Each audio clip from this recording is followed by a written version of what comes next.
Boa noite, está começando pela rede CNT de televisão, o Jogo do Poder, um espaço aberto para a discussão política. Nós aqui da CNT acreditamos que o debate, o contraditório, é ponto de partida para o exercício de um dos direitos mais fundamentais, o de ser informado com absoluta correção e transparência. Esse é o objetivo, esse é o propósito aqui do Jogo do Poder, que tem o enorme prazer de receber hoje dois craques da análise política nacional. Eu falo da professora Maíra Goulart, boa noite. Boa noite. É um prazer recebê-la. E do professor Paulo Bahia, que tem cadeira cativa nesse programa. Boa noite, professor Bahia. Boa noite, Ricardo. Boa noite, Maíra. Um prazer vê-los. E boa noite aos nossos ouvintes. É um prazer recebê-los aqui nessa noite. Nós estamos a 21 dias das eleições de 2 de outubro. Estamos, portanto, entrando na chamada reta final das eleições. Há 21 dias, as pesquisas eleitorais mostram que há uma certa estabilidade entre o ex-presidente Lula e o presidente Jair Bolsonaro. Lula liderando, a depender das pesquisas, com a vantagem de 8 a 12 pontos percentuais. Algumas dão 8, outras dão 10, outras dão 11, chegam a dar até 12 pontos percentuais. A análise que se faz é que Bolsonaro cresce paulatinamente, mas lentamente. E Lula se mantém resiliente, oscilando na margem de erro, 1 ou 2 pontos, mas mantendo a posição que tinha já há meses atrás. A pergunta que se impõe, então, é: vocês acreditam que essas curvas possam se encontrar, ou seja, que possa haver uma virada, uma aproximação mais corpo a corpo de Bolsonaro sobre Lula? Eu vou começar com a Maíra Goulart.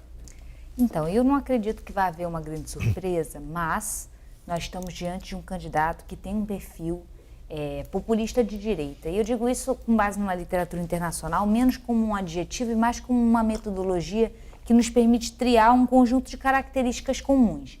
E esse tipo de liderança tem um perfil que utiliza tipos de estratégia maniqueístas ao longo de toda a sua trajetória, mas que se intensificam em reta final e combinam, esses discursos maniqueístas que dividem o mundo entre bem e mal, dois grupos homogêneos, o bem, cidadãos de bem, e o mal, a corrupção, pessoas ligadas às drogas, e homogeneiza e simplifica o cenário, mas que se combina com uma segunda estratégia, que é o uso de fake news, através da configuração de bolhas de dissonância cognitiva. Você configura nichos eleitorais com perfis semelhantes e alimenta esses nichos com notícias falsas. Isso, em reta final, gera algum tipo de oscilação em favor do populista de direita. Outro fator que pode também fazer uma oscilação positiva para Bolsonaro é a vergonha do entrevistado diante do entrevistador, principalmente em casos de pesquisas presenciais.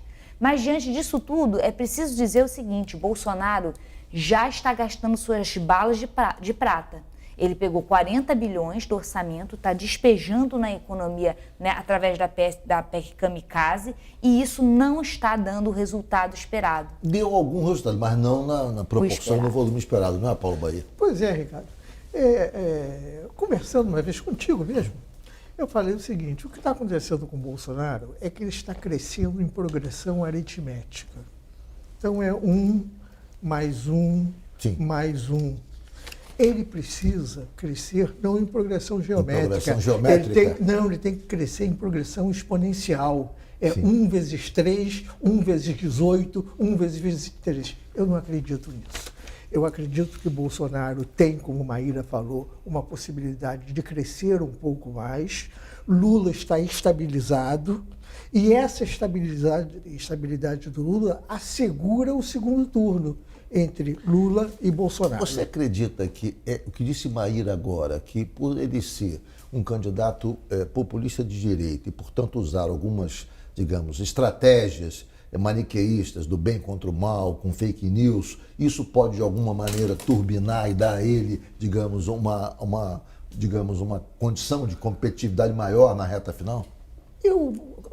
Isso aconteceu em 2018.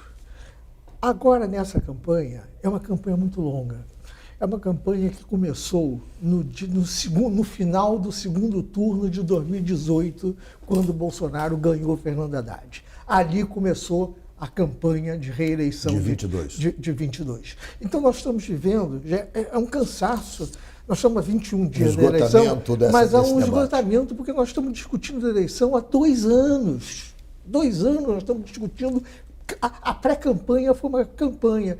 Por isso que eu acredito que vai acontecer o que Maíra diz, mas não num ritmo que seja capaz de mudar o cenário de primeiro e segundo turno. E aí eu falo por que vai ter primeiro e segundo turno. Porque Simone Tebet cresceu, se consolidou, e o Ciro cresceu um pouco. E o voto de Simone e de Ciro asseguram que Lula não faz 50% mais um. Perfeito. Maíra, a estratégia do Lula no primeiro turno não era focar, nem abordar, nem se estender no debate de costumes, no debate religioso. No entanto, Bolsonaro já conseguiu trazer o PT para esse debate, na medida que colocou as igrejas verbalizando, difundindo fake news de uma maneira muito intensa e com isso garantir uma vantagem maior no meio evangélico para ele, de maneira avassaladora. Ele obrigou o PT a rever essa estratégia. Obviamente que o PT queria discutir a economia, queria discutir a comida na mesa, não queria discutir, obviamente, essas questões que são questões de costumes, enfim, religiosas, questões que não são centrais da pauta do país nesse momento, mas está sendo obrigado a discutir. Já há estratégias sendo montadas pelo PT para tentar, não digo reverter, porque eu acho que, de certa maneira, essa situação no meio evangélico é quase um caso perdido, mas reduzir a vantagem de Bolsonaro entre os evangélicos. Essa semana aconteceu um ato aqui em São Gonçalo, o presidente Lula participou, há outras iniciativas de documentos direcionados a nichos evangélicos mais próximos do PT, ou seja, o PT passou a se preocupar com isso. Quer dizer, qual é a sua avaliação em relação a isso e a capacidade desse segmento evangélico, com a sua coesão, com a sua atuação em bloco, liderada por pastores que impõem a sua posição diante dos seus obreiros, diante da sua base? Qual é a sua avaliação em relação a isso? Você acha que, digamos, é importante esse movimento nesse momento para conter esse crescimento e a difusão desse crescimento para outros segmentos, já que eles ocorrem entre os evangélicos de uma maneira muito acachapante? Ou seja, é importante o PT fazer alguma coisa nessa reta final direcionada a esse público? Eu não tenho a menor dúvida que qualquer candidato a uma eleição majoritária tem que dialogar com o público evangélico. Porque se a gente hoje em dia pensa em classes populares, elas são, sobretudo, evangélicas, né? Ela tem um componente grande de evangélicos que, diferentemente das outras religiões, tem uma relação mais estreita e coesa em termos de voto, comportamento eleitoral. Mas antes de falar sobre isso, eu acho importante dizer que o que a gente está chamando de pauta de costumes é mais do que isso. É uma pauta de direitos civis. Então eu não acho ruim o PT adentrar nesse tipo de discurso, mas ele tem, como você bem assinalou ali, uma armadilha. A armadilha é a seguinte: nós temos o Lula com uma diferença muito grande entre o voto feminino e masculino. O Lula tem cerca de 10% a mais em voto feminino. E o Bolsonaro, na verdade, principalmente isso. O Bolsonaro tem 10% a menos em termos de voto feminino. E isso tem que ser combinado com o fato dele ter quase 20 pontos percentuais a menos, isolando os evangélicos. Então, eu acredito que o principal filão das energias de Bolsonaro e Lula nessa reta final de campanha vão ser mulheres conservadoras. E aí, para além do campo propriamente evangélico, porque quando você fala em lideranças evangélicas, Silas Malafaia, esses grandes ícones, eles não são só líderes evangélicos, eles são líderes do campo conservador brasileiro. Sim. Dialogam com segmentos de diferentes religiões e espectros, mas que se reconhecem como conservadores. E o grande desafio agora que está sendo inventado, né, é o que falar para uma mulher conservadora. É isso que a gente viu nesse último debate, né? Diferentes grupos querendo falar com essas mulheres. Porque a linguagem geralmente associada para falar com mulheres, que era uma linguagem progressista associada ao feminismo, não funciona com esse perfil, que rejeita a ideia do feminismo e dos direitos reprodutivos e de pautas de costumes, que você chama costumes, eu chamo de direitos civis, associado a esse passado feminista. Isso está sendo contestado por essas mulheres conservadoras, né? Porque muitas têm na sua vida material elementos que colocam essas pautas em questões de risco para suas vidas, né? Suas vidas, elas têm questões mais prementes, como medo de perder o filho para as drogas, Lógico. medo de perder a filha em relação à violência doméstica e associada ao sexo. Então, um discurso conservador empodera essas mulheres dentro das suas famílias e as protege. E a questão é como a esquerda vai dialogar com essas mulheres, que faz sentido elas terem esse discurso conservador. O que falar para uma mulher conservadora? Eu acho que quem resolve essa equação ganha essa eleição e as próximas. Mas a julgar, quer dizer, pelo que você está dizendo, e pelo histórico de comportamento das esquerdas, é muito difícil esse diálogo a partir da esquerda, porque a esquerda não tem um discurso formatado para esse público. A direita tem. A direita conseguiu já formatar um discurso, ou seja, e é muito difícil se formatar esse discurso a 15 dias da eleição. Quer dizer, é muito difícil você conseguir dar conteúdo e ter eficácia nessa mensagem a 15 dias de eleição, já que você não construiu isso ao longo do tempo. Né? Construiu em parte. O Bolsa Família era dado para mulheres. Não, sim, você tem que investir em questões... Não, veja bem, houve atenção à mulher, mas um discurso direcionado à mulher conservadora, preservando esses valores conservadores, não houve, Maíra. Houve atenção, é outra coisa. Mas houve é isso que tem que constituir o discurso. O que tem que constituir o discurso, que é o que essas mulheres desejam, e é o que eu, por exemplo, coordeno um projeto chamado Mulheres Eleitas, em que a gente observa o que essas mulheres de direita fizeram na Câmara dos Deputados. Sim. E ali a gente vê que elas fizeram direitos sociais, violência contra a mulher, violência contra o idoso. É compor um discurso a partir desse quebra-cabeças. Paulo, Veja só, essa pauta é uma pauta que vem sendo preparada, não agora, Ricardo, já há algum tempo. Há uma preocupação dos grupos em perceber que a maioria da população pobre brasileira é conservadora, né? E a escolha estratégica de Geraldo Alckmin como candidato a vice está muito ligado a esse discurso conservador. Sim. Geraldo Alckmin é um católico conservador, Sim. com diálogo, com uma pauta conservadora. Então, houve um silêncio na campanha, com estratégia, mas a partir da questão da violência contra a mulher, da violência contra a criança, a pedofilia, uma série de outros elementos, você consegue trazer para esse campo chamado dos costumes algo que a mulher pobre conservadora escute e não antipatize.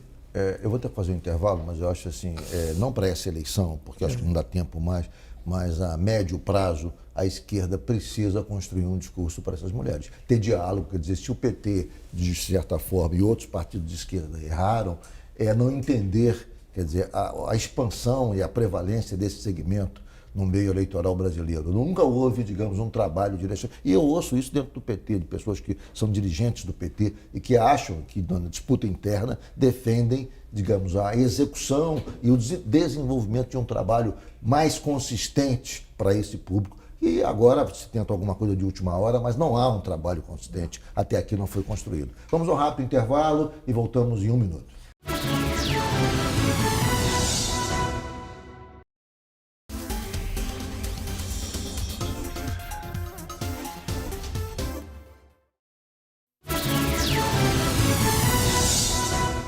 Voltamos com o Jogo do Poder, recebendo hoje a cientista política Maíra Goulart e também o professor, também cientista político, Paulo Bahia, nessa noite analisando o cenário eleitoral. Nós estamos a 21 dias das eleições e é importante, enfim, trocar opiniões com esses dois craques da análise política sobre o que teremos até as eleições de 2 de outubro, as possibilidades de virada, as possibilidades de mudança, o potencial de cada candidato nessa reta final. A eleição, me parece, essa vantagem que é dada ao presidente Lula, ela é substancialmente marcante no Nordeste. Nas outras regiões, um pouquinho mais para Bolsonaro, um pouquinho mais para Lula. Há um certo equilíbrio. Você pega o Sul, por exemplo, o Lula lidera por pouco. Você pega o Sudeste, o Lula lidera por pouco. O Norte, Bolsonaro lidera por pouco. O Centro-Oeste também há um empate. Onde a vitória de Lula é acachapante é no Nordeste.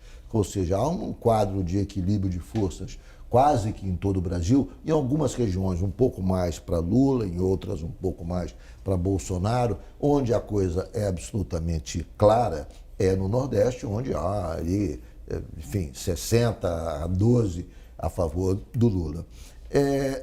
Como é que se explica, quer dizer, esse comportamento tão dissonante da população brasileira do Nordeste? É só a pobreza ou tem algo mais além da pobreza para explicar essa posição? A identificação também de origem do Lula, que é o nordestino, quer dizer, qual é a leitura para essa discrepância entre o Nordeste e o resto do Brasil? É só porque o Nordeste é mais pobre?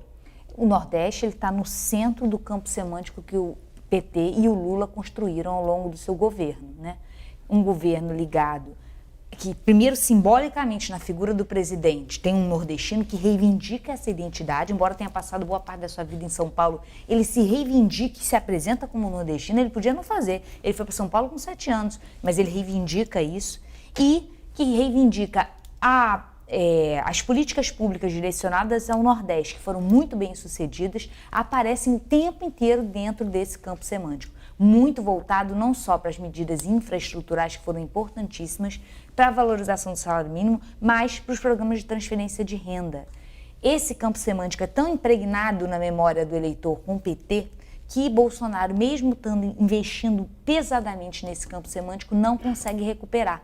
Não só porque o PT é hegemônico nesse campo, se construiu assim, mas também porque Bolsonaro foi um detrator de políticas de transferência de renda, não só como presidente, mas como deputado federal durante 7 mandatos. Ele foi muito crítico a esse tipo de perfil de governo.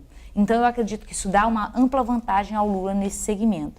Mas eu quero deixar como ressalva o fato de que 50% dos eleitores estão no Sudeste. Sim. Então o grande desafio aqui vai ser como falar com essas populações urbanas precarizadas.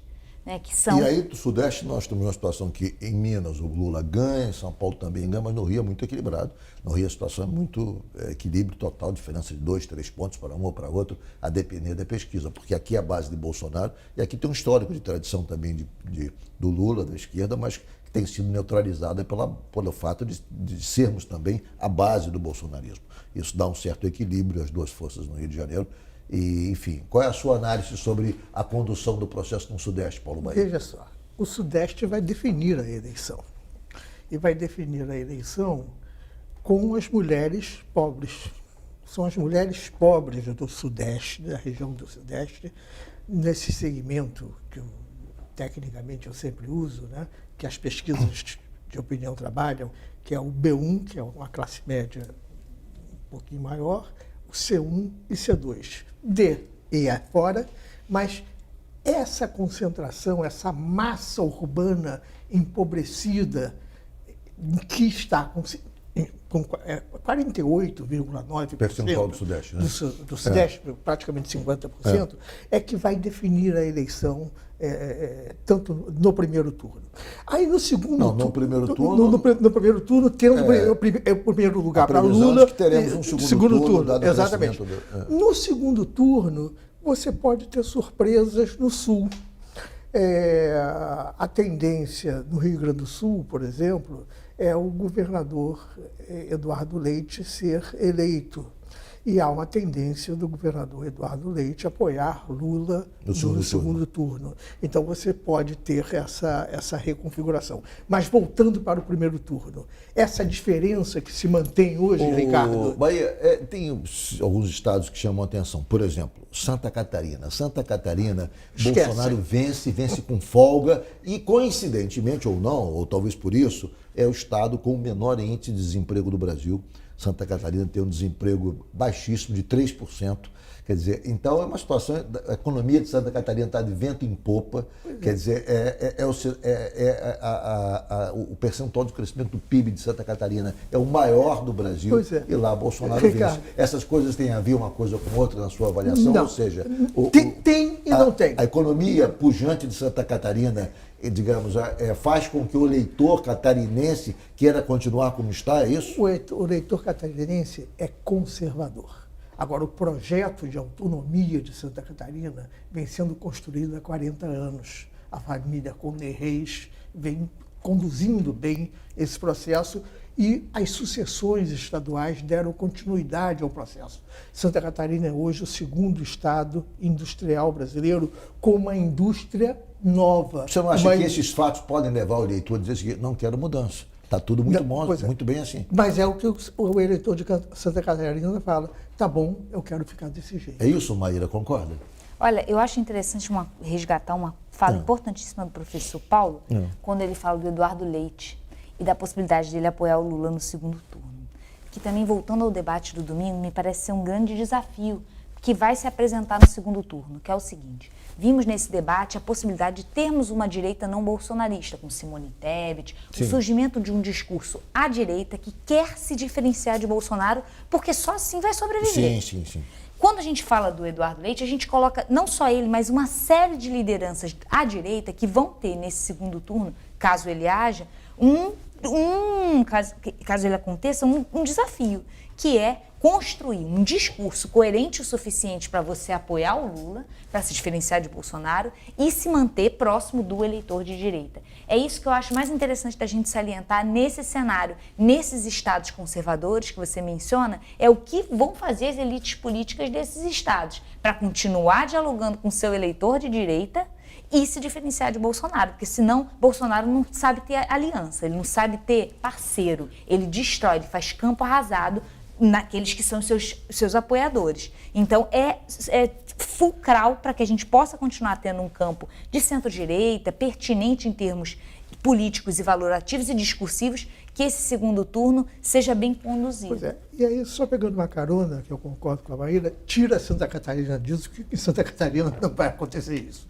Mas isso vai acontecer no Amazonas, isso vai acontecer no Pará, isso vai acontecer em Rondônia, em Roraima, que eles chamam. Enfim, você pode ter isso no estado de Tocantins, Mato Grosso do Sul, onde é a terra da Simone Tebet. Então, você vai ter uma reconfiguração e o segundo turno, Ricardo, nós vamos nos divertir muito, porque nós vamos ter muito que debater nesse segundo turno. Porque a novidade dessa eleição virá no segundo turno e não no primeiro. Por quê, Paulo Baier? Porque o primeiro turno, nós estamos há 2 anos em campanha. É a polarização, é o que a Maíra falou, o bem contra o mal. No segundo turno, vai ter que ter um rearranjo de discurso. Mas essas forças, quer dizer, conservadoras de centro, que no caso, o exemplo foi o Eduardo Leite, mas existem outras, como a Maíra citou há pouco, elas talvez possam chegar na eleição e dada a absoluta incompatibilidade que elas apresentam nesse momento com o Bolsonaro, e dizer o seguinte, olha, o menos mal é Lula, e, enfim, eles vão manter algum tipo de divergência em relação a Lula, porque não querem também avalizar integralmente o discurso do Lula, mas vamos se mostrar que entre um e outro prefere Bolsonaro, prefere Lula. Eu acho que isso é muito mais problemático do que parece. A Gabrilli deu uma entrevista ontem para o Estadão e ela disse o seguinte, se o PSDB apoiar o Lula no segundo turno, eu saio do partido. Estou dando o exemplo dela para dizer o seguinte, a principal força que... Como é que o país foi estruturado desde 94, mínimo desde 2002, mas eu acho que desde 94? Petismo e antipetismo. O que é essa direita, o que é essa liderança de direita? Direita teve sempre associada ao antipetismo. Foi isso que organizou a direita, o campo da direita. Ela criou-se assim no Brasil, do pós-constituinte. O que ela vai fazer com esse antipetismo? Não, mas aí tem um detalhe. Eu acho que aí vai acontecer o seguinte, os partidos, eu não sei se eles vão tomar posição, mas as lideranças vão. Na verdade, o corte não vai ser partidário, porque os partidos têm dificuldade. Tanto é que o PSD, o Kassab queria apoiar o Lula e não pôde, porque o Sul não aceita. Então ele liberou. Então os partidos não devem tomar posição unitária. Por isso que há casos como como você citou aí, e o PSDB também. Eu acho que não vai haver uma posição unitária do ponto de vista partidário. As lideranças vão ser impelidas a tomarem as suas posições pessoais, todas elas, um para um lado ou para o outro. Eu concordo contigo, Ricardo. Vai ser por liderança e não por bloco partidário. Sim. Acho que Maíra falou também nessa linha. Sim. E as lideranças serão muito importantes. Por isso que eu digo que nós vamos ter novidade. Você vai ver o papel de Geraldo Alckmin ganhar um protagonismo muito maior, porque Geraldo Alckmin é o interlocutor com esta direita antipetista que se organizou pós-1994. E ajuda muito em São Paulo também. Não só a questão do eleitorado de São Paulo, mas ele é um interlocutor com o Centro-Oeste. Sim. Ele é um interlocutor com o sul do país. Isso terá um peso grande. Por isso que eu estou animado de ver mais novidades no segundo turno do que no primeiro turno. Vamos a um rápido intervalo e voltamos em 1 minuto.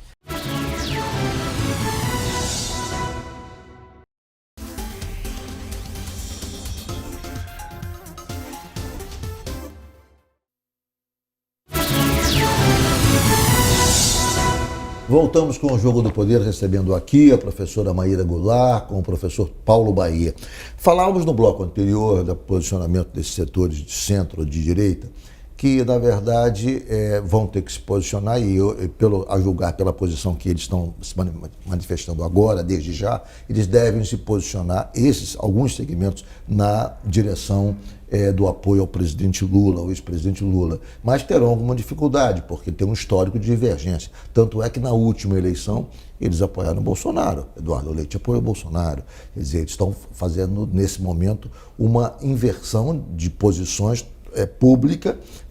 A tendência é que façam, né, não fizeram ainda, mas a tendência é que no segundo turno façam essa mudança, essa guinada a favor do presidente Lula, a partir do que a gente está vendo aí. Mas isso não é, na verdade, o fator determinante para a vitória. Quer dizer, isso, na verdade, não pode ser traduzido como, digamos, aquele grande contingente de centro que, na verdade, oscila para a esquerda ou para a direita e determina a vitória nas eleições presidenciais. Na eleição de 2018, esse contingente oscilou para a direita, ficou com Bolsonaro. E agora a tendência é que esse contingente de centro, no movimento pendular, venha em direção à esquerda, dada a rejeição adquirida por Bolsonaro no exercício do poder. Maíra. Então, essa é uma boa pergunta. Para onde vai o eleitor médio, né? O eleitor médio, esse eleitor de centro-direita, ele até agora no Brasil foi organizado a partir do antipetismo, né? Ele era organizado através do antipetismo e tinha uma relação com o PSDB aí, que era até então, até 2013, exitoso em captar essa preferência antipetista. Porém, quando essa preferência antipetista, né, ela se mistura com um sentimento conservador, com ressentimento, né, ressentimento com o progressismo das minorias LGBTQIA+, com uma ideia de progresso, o PSDB, que é um partido modernizante, né, conectado com uma ideia de modernização, liberal, ele deixa de conseguir dar coesão política a esse grupo, a essa pangeia de sentimentos. E abre um campo até agora não ocupado. Bolsonaro ocupou esse campo, mas não consegue mais ocupar, porque o antipetismo agora tem outra fonte, outro sentimento de rejeição com o qual ele tem que conviver, que é o antibolsonarismo. Então a gente está numa eleição que parece que não tem nada novo. Você está dizendo que a gente vai ter uma disputa de rejeição, é isso? Exato. A disputa do antipetismo com o antibolsonarismo? Para os próximos pleitos. A gente está vendo nascer fontes de organização e novas formas de discurso que a gente vai ter que conviver nas próximas décadas. Pois é. Essa questão do chamado eleitor médio, do centro, pendular, a meu ver, isso acabou, Ricardo. Nós não temos mais esse eleitor que tendia ou para a direita ou para a esquerda, de acordo com a eleição, em função de uma tomada de consciência do conservadorismo como valor. Quer dizer, isso é uma novidade sociológica para nós. Tá? Nós não estamos sabendo lidar bem com isso. Porque você hoje, por exemplo, quem é o eleitor médio brasileiro hoje? É difícil você responder isso.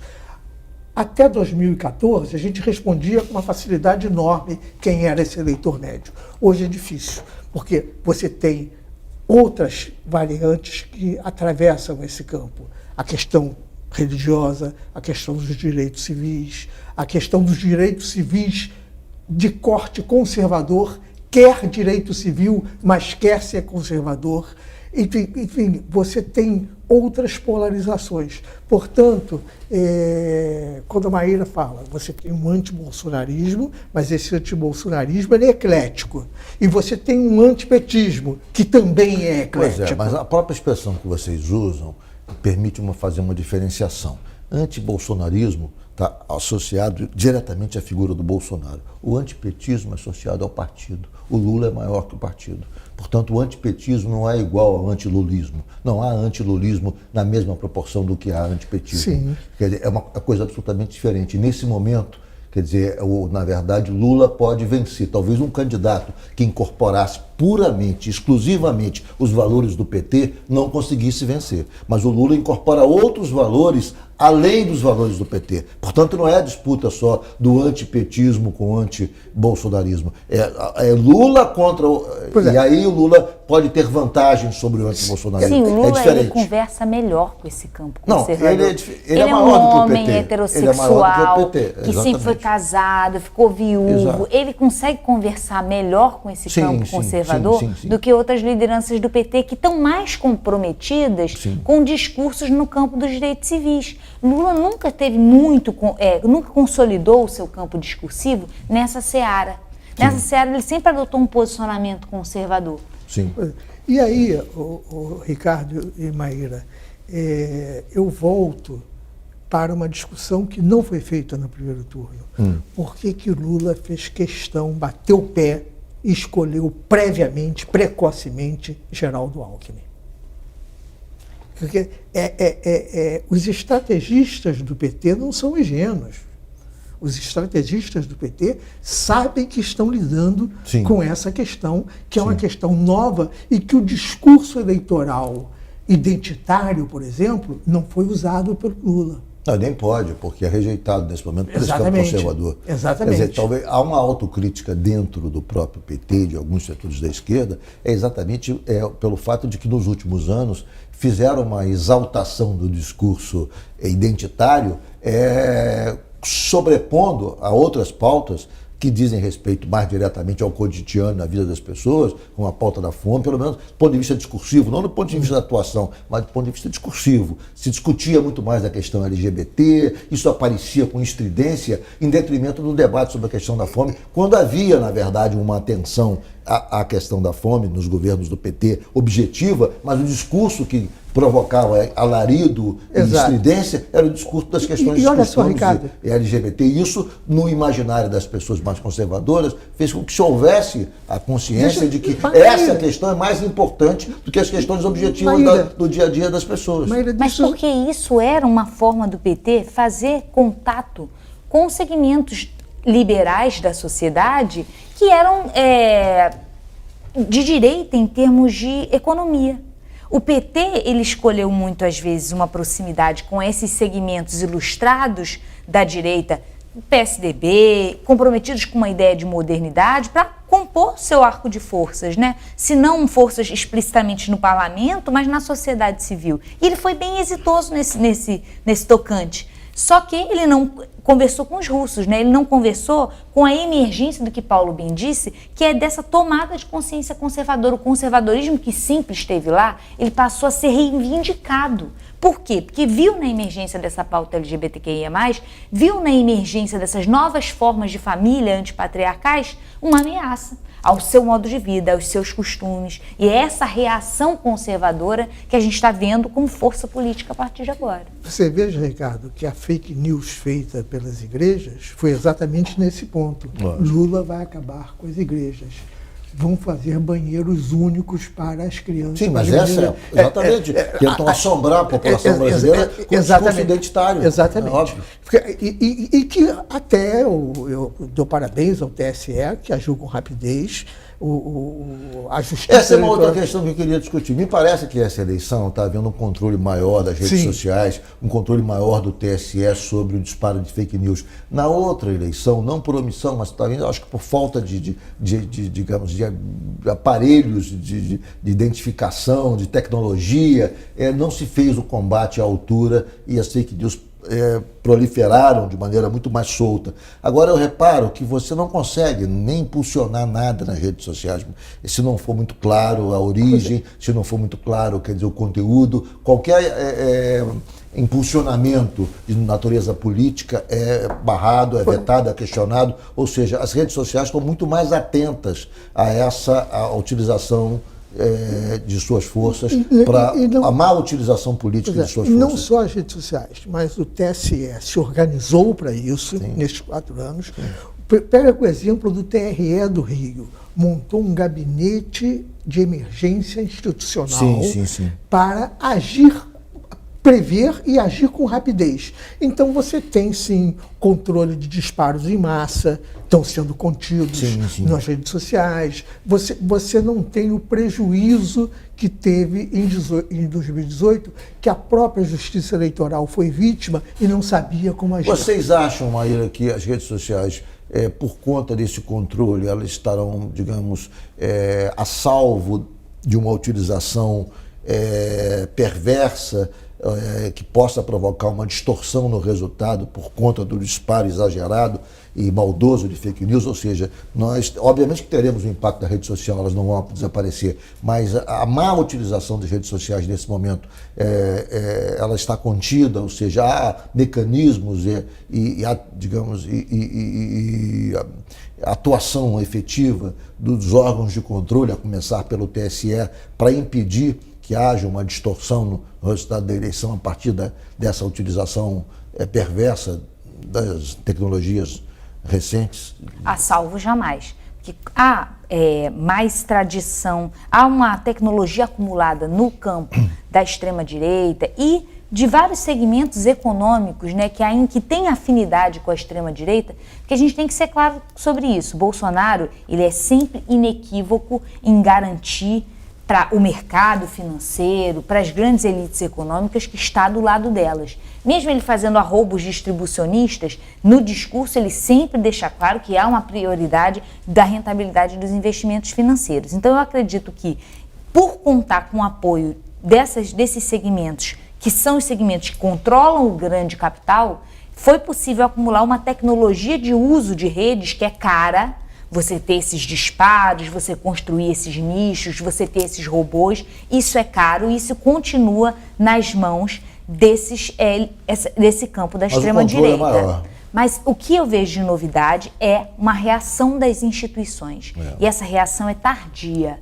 Eu sempre falo isso quando eu estudo a trajetória legislativa do Bolsonaro. O Bolsonaro, durante 27 anos, 7 mandatos consecutivos na Câmara dos Deputados, ficou vociferando contra as instituições, contra as urnas, contra o Congresso, contra o sistema partidário, e ele não sofreu nenhuma reprimenda efetiva.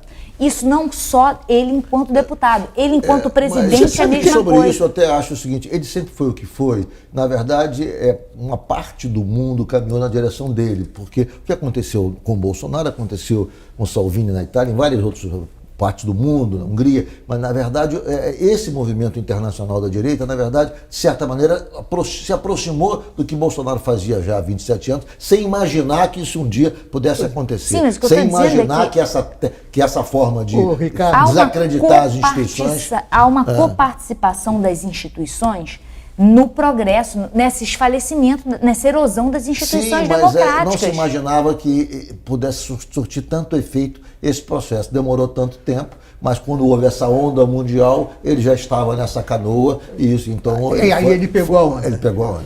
Agora é interessante, Maíra, levantar isso, que o senador Antônio Carlos Magalhães, presidente do Senado, ia abrir um processo de cassação contra Bolsonaro, porque ele dizia que não admitia um deputado da tribuna pregar o fechamento do parlamento. Você vê que Antônio Carlos Magalhães tinha razão, né? Temos que concordar e render aí homenagem ao senador Antônio Carlos Magalhães. Vamos a um rápido intervalo.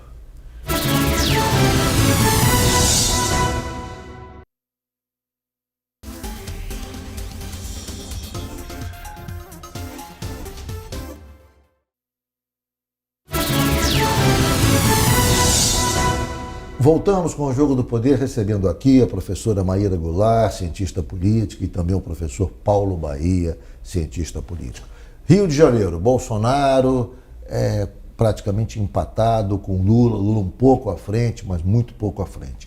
O bolsonarismo aqui é forte, tem história, é berço, enfim, da política do presidente atual, portanto, é uma situação de absoluto equilíbrio. E o Rio de Janeiro, que anos atrás, historicamente, figurava nacionalmente como um polo da esquerda brasileira, um polo dos eleitores mais progressistas do país. Perdemos essa posição hoje diante do que está acontecendo. Talvez essa posição não fosse nem tão clara assim, já que tivemos vários governadores conservadores ao longo da história e não há um registro, a não ser a exceção de Brizola, quer dizer, que, enfim, mas de alguma maneira, embora fosse um governador com traço progressista, mas ele dialogava também com setores conservadores muito bem. O que a gente pode dizer em relação a isso? O Rio de Janeiro não é mais progressista, Paulo Bahia? Olha, há um folclore... Ou nunca foi? Pois é isso que eu ia dizer. Quando você pega a história do Rio de Janeiro, o Rio de Janeiro nunca foi progressista. Há um bater de bumbo aqui de grupos minoritários que tem uma ressonância, mas vamos pegar um recorte recente. Você teve Carlos Lacerda, Negrão de Lima, Chagas Freitas, Faria Lima, Chagas Freitas. Então, Faria Lima não foi eleito, não conta muito. Não conta, mas você pega por aí. Você pega por aí. Mas, o governo Marcelo Alencar, que tinha uma tradição trabalhista, foi um governo chancelado pelo general Newton Cruz, para ele ganhar no segundo turno. Sim. Então você há um folclore de dizer... É mais folclore do que realidade. Do que expressão da realidade histórica do Estado. A expressão da direita tradicional brasileira saiu do Rio de Janeiro com Carlos Lacerda, lacedismo, com a UDN forte aqui, enfim. Então, eu sempre achei curioso essa história de dizer que o Rio é de esquerda, porque eu acho que São Paulo e Rio Grande do Sul são muito mais do que o Rio de Janeiro. Maíra Goulart. Então, eu acho que muito interessante que Paulo colocou, né, que o Rio de Janeiro nunca foi progressista. Aqui nós temos classes trabalhadoras menos organizadas. Somos um estado em que a gente tem muitos servidores que são organizados, mas não estão dentro da classe trabalhadora propriamente dita. Meus colegas sindicais vão me matar depois dessa frase, mas não somos classe trabalhadora. E setor de serviços, que é sempre mais difícil de se organizar. E é do campo da classe trabalhadora organizada que surge um discurso e lideranças de esquerda no Brasil nesse pós-constituinte, né? Rapidamente, porque nós temos 3 minutos para abordar mais alguns temas. Vamos lá. Não, mas eu quero falar uma coisa. O Rio de Janeiro, além disso, ele tem outras coisas que convivem aqui que empurram a gente para a direita. O medo da violência, discurso punitivista que cala fundo para as nossas classes trabalhadoras que têm medo. Sim. Muito mais evangélico do que em outras capitais do Brasil. Sim. Os evangélicos aqui são mais fortes. E, por fim, a Lava Jato, que estoura na nossa cabeça com os governos Cabral. Perfeito. Então, quer dizer que nós não temos nada de progressista. Nada. Paulo Bahia, eleição para o Senado do Rio de Janeiro me parece absolutamente indefinido, embora Romário apareça na frente, Romário lidere, mas você tem um percentual de 80% dos eleitores que dizem que não tem candidato, ou seja, há uma falsa liderança do Romário e depois nós temos um pelotão abaixo, absolutamente embolado, que tem Cabo da Ciolo, Clarissa Garotinho, André Siciliano, Alessandro Molon, todos de alguma maneira embolados na margem de erro de mais 3 ou mais 2, menos 2. Eu divido em 3 blocos, na verdade.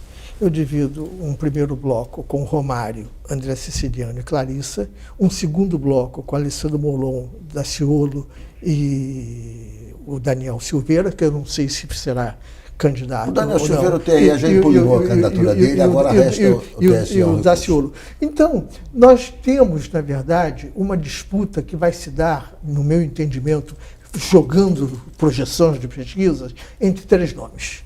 Entre Romário, André Siciliano e Clarissa Garotinho. Governo do Estado. Estamos na reta final aqui do programa, quero fazer uma Governo do passagem Estado, rápida. Nós temos Cláudio eu vou ser Castro muito rápido. E temos Cláudio Castro. E temos o Freixo disputando, e temos ali atrás o Rodrigo Neves de Niterói, que continua ali com os seus 7 pontos. Eu gostaria muito que fosse qualquer um dos outros, mas é Cláudio Castro que vai ganhar a eleição. Por que, Paulo Baier? Porque ele é um nome desconhecido, que soube trabalhar bem o equilíbrio do Estado pós-trauma, Pezão, Cabral.